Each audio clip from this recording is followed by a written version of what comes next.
En los 12 capítulos del libro de Eclesiastés encontramos a un hombre que ha perdido la esperanza y la razón del por qué vivir.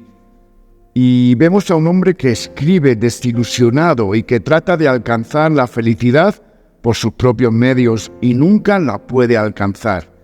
Este hombre solo encuentra alivio cuando encuentra a Dios como su creador.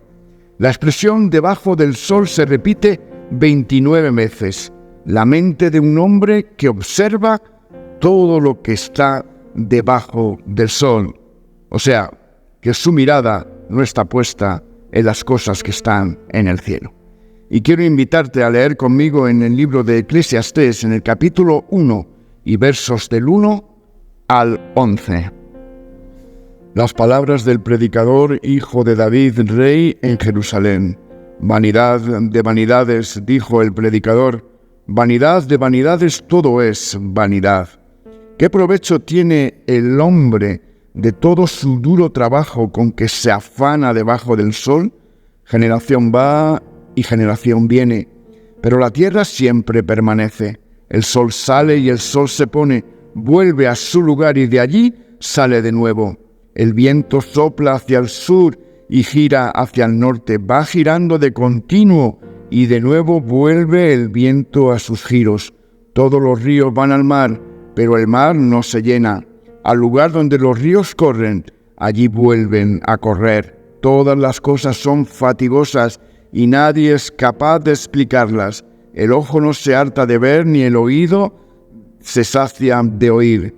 Lo que fue, eso será, y lo que ha sido hecho, eso se hará. Nada hay de nuevo debajo del sol. ¿Hay algo de lo que se pueda decir, mira, esto es nuevo? Ya sucedió en las edades que nos han precedido. No hay memoria de lo primero ni tampoco de lo que será postrero. No habrá memoria de ello entre los que serán después. Que el Señor bendiga su palabra. Conocemos que cuando Salomón reinó, le pidió a Dios sabiduría para gobernar su nación. Y Dios no solo le concedió esto, sino todo lo demás. Salomón, desde el punto de vista humano, tenía todo lo necesario para alcanzar la felicidad. Tenía un reino de paz, con un reinado largo, con tiempo para probar en las artes, en la ciencia, en la arquitectura, en todo para alcanzar esa felicidad. Tenía riquezas en abundancia, recaudaba 20 toneladas de oro al año, según nos dice Primera de Reyes, capítulo 10 y verso 14. Tenía el poder sobre todos los países que le rodeaban y todos esos países le rendían tributo. El primer libro de Reyes nos habla de la majestuosidad de su poder. Y fue un hombre que tuvo 700 esposas y 300 amantes, para finalmente entregar su corazón a otros dioses que no eran el Señor. Todo le parecía rutina y nada le satisfacía. No tenía el propósito de glorificar a Dios con su vida y en su vida, porque la verdadera felicidad se encuentra en rendirse al Creador y saber quién es uno y quién es el otro.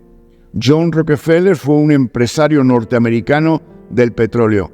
Fue considerado en la época como el hombre más rico del mundo, ganando $1 millón semanales a principios del siglo XX.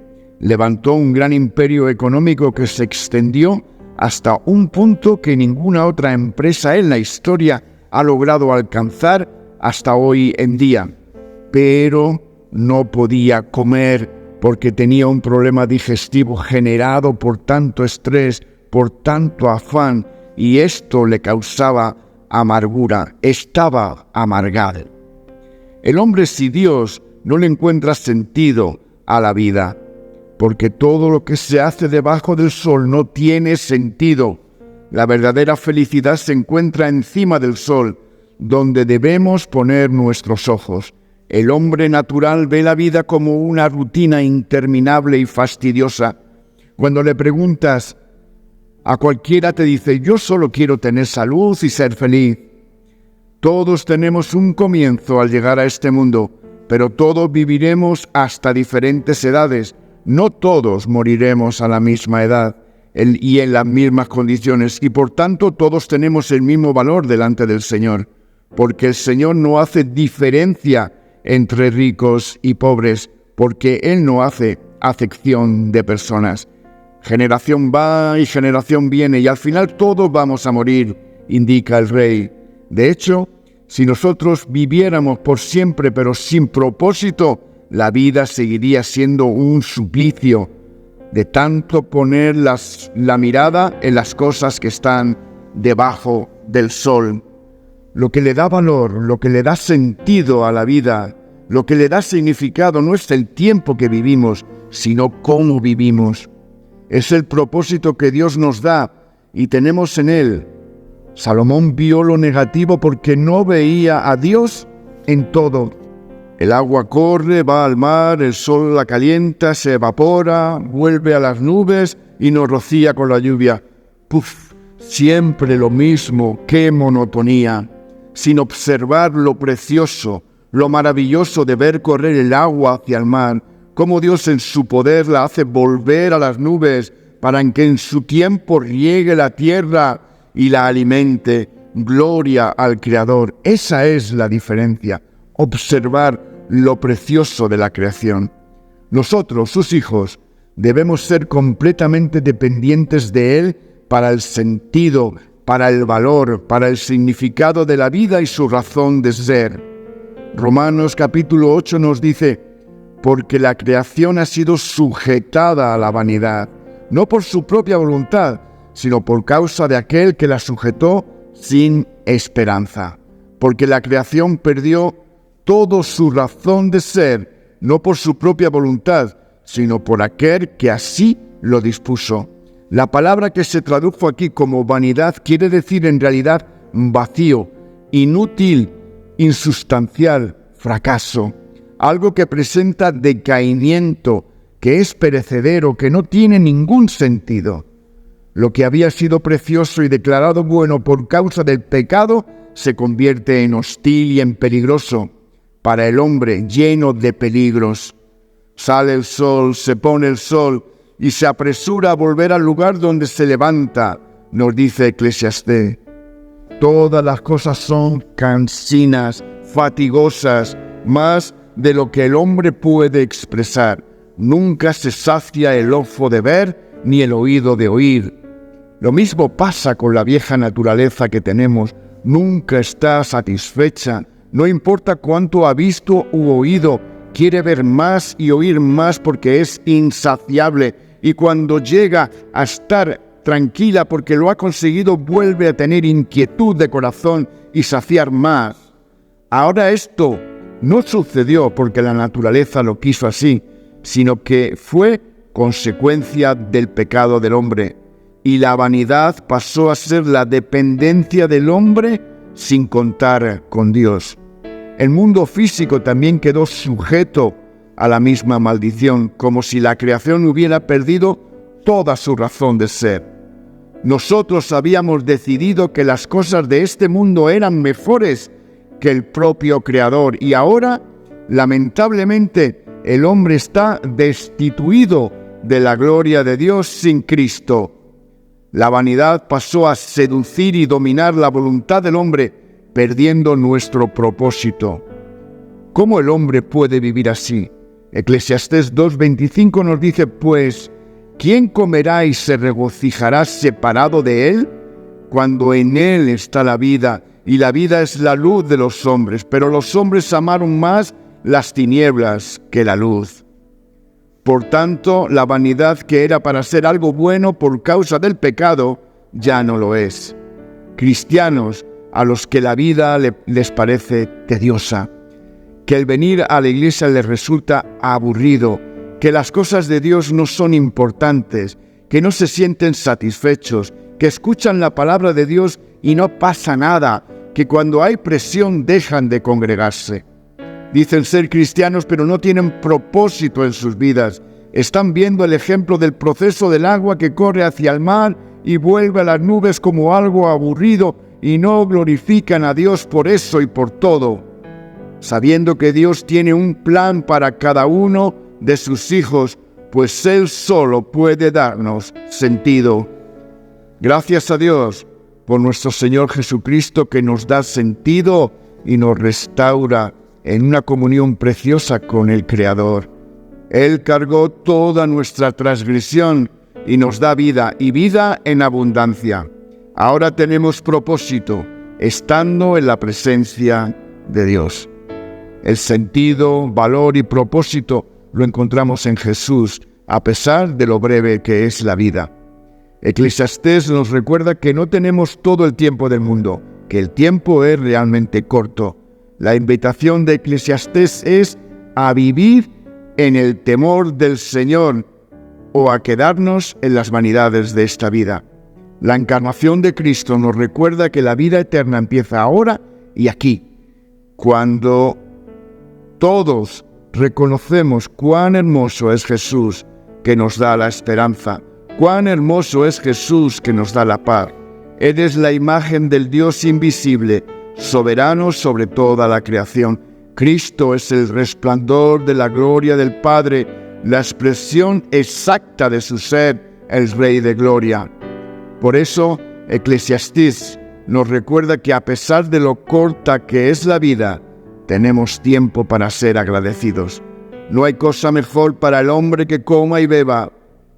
Nuestro errar es darle a las cosas más valor del que merecen y no vivir pensando en el que nos creó.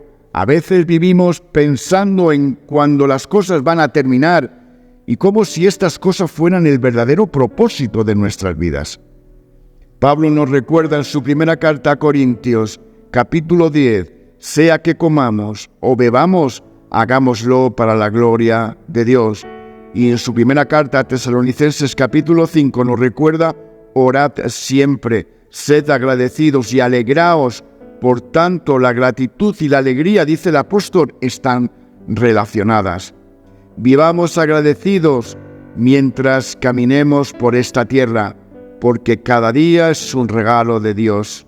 Es un privilegio ver salir el sol y disfrutar del olor de la hierba recién cortada, escuchar el bronco ruido de las olas al romper contra las rocas y el canto de las aves. Cómo me sorprenden las huellas digitales de Dios en su hermosa creación. Porque la creación nos habla de la gloria del Señor. Somos llamados a vivir en gratitud y alegría en los días buenos y en los días malos. Muchas veces nos olvidamos de vivir y disfrutar del tiempo que Dios permite que vivamos, pasando la vida a que llegue mañana. Y sin darnos cuenta, la vida ya pasó. Pasamos la mañana esperando que llegue la tarde, pasamos la semana esperando que llegue el fin de semana y pasamos los meses esperando que lleguen las vacaciones, pero en definitiva todo es vanidad, todo es vano, pasajero. ¿Por qué no disfrutar cada uno de los días que nos da el Señor? Porque son un regalo.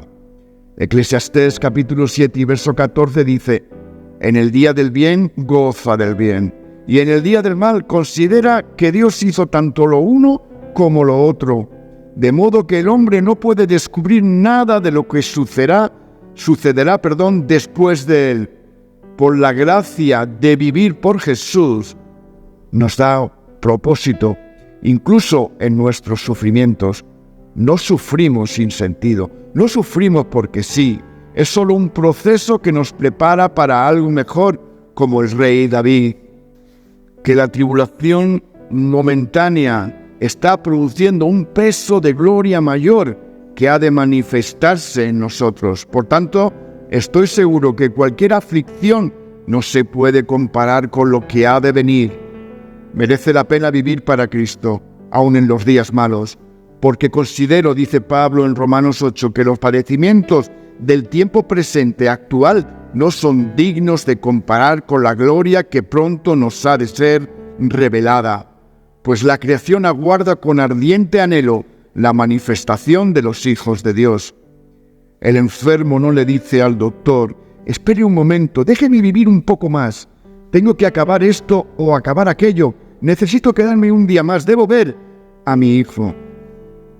Déjeme un momento, llevo 7 años sin arreglar con mi vecino aquel problema. Dame un poco más de tiempo, necesito abrazar a mi nieto. Necesito decirle a mi hijo lo importante que es para mí. Necesito recordarle a mi esposo o a mi esposa que cada día digo sí quiero estar contigo.